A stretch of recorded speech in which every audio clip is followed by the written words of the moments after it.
Alright, how we doing, folks? Your boy Marcos 2205. The numbers after the name. Little Black Ops Uno, man. Went back with the back compat. Hit this up the other day with my boy Who, even though I think in this game either he starts it and then he like quit. I joined like a session in progress with him because I wanted to play with him and against him, you know, get a little challenge going. And I think actually he got disconnected this game. We were on the same team at this point, but we got disconnected this game. That's why I ended up becoming a Tight Tuesday, man, because these guys came real. And it's cool that I told him, I was like, I think this might have been the first time this ever happened. There's something that happens here for the very first time that never happened to me in Black Ops. And I don't know how long this game's been out. So like 2011, 10? I don't know. This game's been out in a minute, man. 2002, it's got to have been 2009, probably, even earlier. Had my masters. I don't know. Something like 2010. I don't know. Something wrong with those. I don't want Offer 3 came out when I was in Syracuse. Whatever. Some point it came out. And you can still play it, and it's awesome, and it's lag-free. At least I thought I didn't run into like anything. I think we got a host migration at one point, which I was like, whoa, host migrations.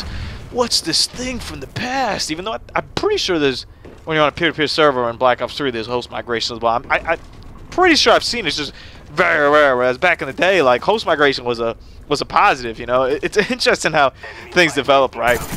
And our tolerance for things where. At first, if the host just disconnected, the game was over. And we didn't like that. We were like, what the hell? We're playing the game, like, and then all of a sudden it's over. And then it changed to, well, there's a host migration. And we're like, all right, well, that's great. The game continues. Nice. And then we kind of try to get on either peer-to-peer or you know, more better peer-to-peer or at some dedicated servers. And then we stopped kind of seeing host migration for the most part.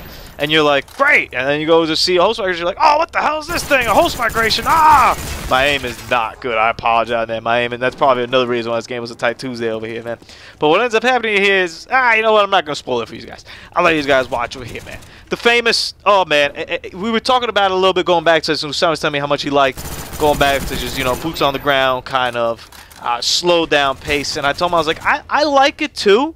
Like I'm better at this game than I'll ever be at Black Ops 3, and you know I've put up a couple nukes. Like I'm alright at Black Ops 3. Trust me, I got it. Make sure you watch every Wasteland Wednesday. I think you'll tell I'm pretty good at Black Ops 3, but I'm never gonna be as good as I was in this game because it's just it fits my style a little bit better.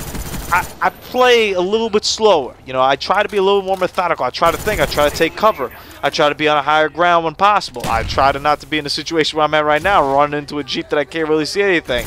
I try to do these things, and my aim is a lot better. I think everyone's is, honestly.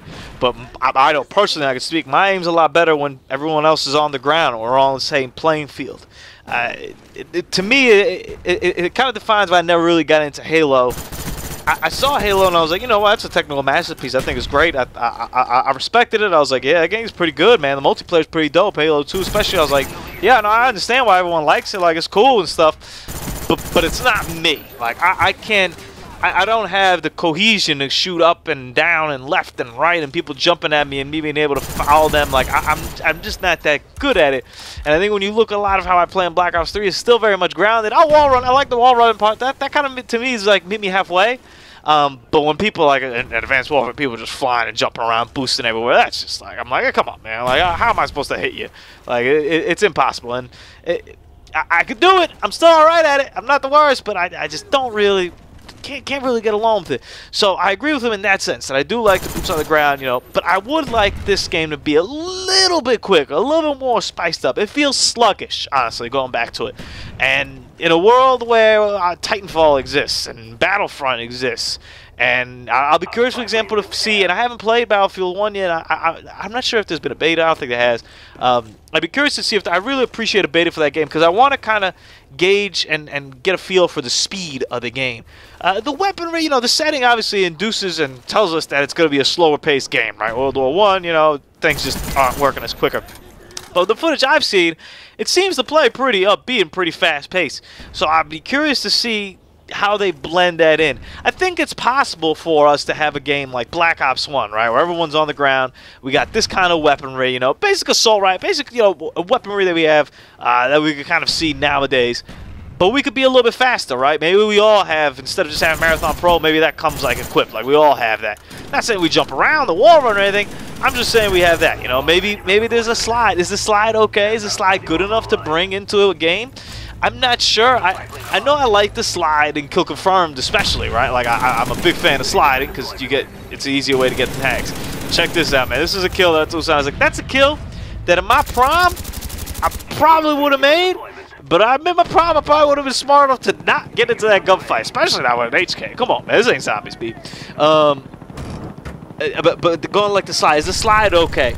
You know, the boost jumping to me is kind of the one where I'm like, I could really do without that. Like I don't think that's a natural thing for humans, and I mean, it clearly isn't. We need like exosuits and all this stuff to do, but I really could do without that. Let's keep us all on the same playing field. But is the sliding all right?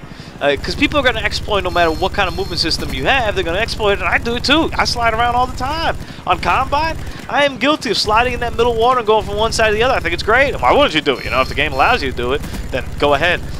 Can we live in a world where there isn't a slide? To me, the things that I need in a Call of Duty game in terms of movement are a little bit faster than this game, than Black Ops 1. I don't mind the character movement speed in Black Ops 3 at all. I think the pace that he runs at is great. I don't really need the slide personally. I could do away without the slide. Don't really care for the slide. What I do like is the mantling a little bit quicker. Mantling in this game takes a couple days. And I guess it's realistic, right? You know, if you go up a crate, it'd probably take a minute.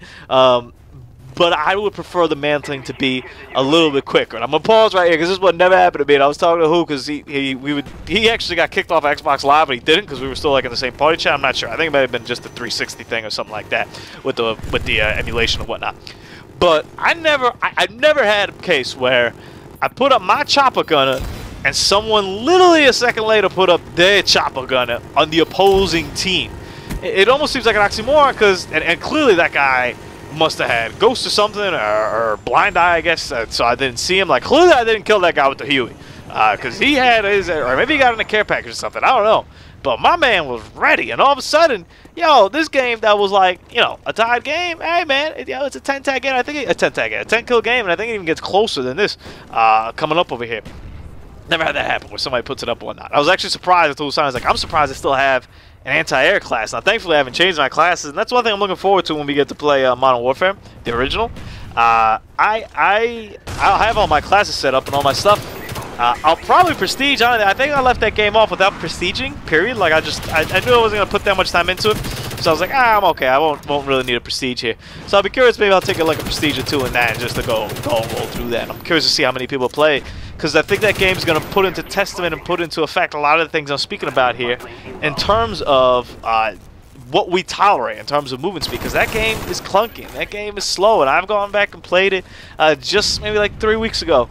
And man, now, you know, hey, some of the fact that maybe like, I think it was like 1 or 2 lobbies where people were like hacking, all that stuff's gonna go away. You know, that hacking stuff, and the servers I'm sure will be better. I'm not worried about that. But the movement, and I think it's gonna be jarring to see just how slow things are, how much life you have. You know, I like it personally. The time to kill to me, I've always been a fan of make the time to kill bigger. It only gives me more of an advantage for me to survive. I'll figure out the kill on the other person. Don't worry about that. And you can kind of mix and match that with some guns, you know. For example, the time to kill all of a sudden becomes a lot less on a Vespa than it does on, you know, on a Kuda or whatnot. I'm looking over here, I was like, yo, this is an 8-kill game, man. What's going on? They managed to do the spawn back game. I'm just launching some 2s, which I've never really used. Chuck the 2 over there. That man kills me, and I'm like, oh no. I was like, what happens? My Claymore, man. The Claymore of justice. The Claymore of victory. The Claymore of, I was going to say health, but health doesn't really matter. Let's just go with the Claymore of righteousness right here.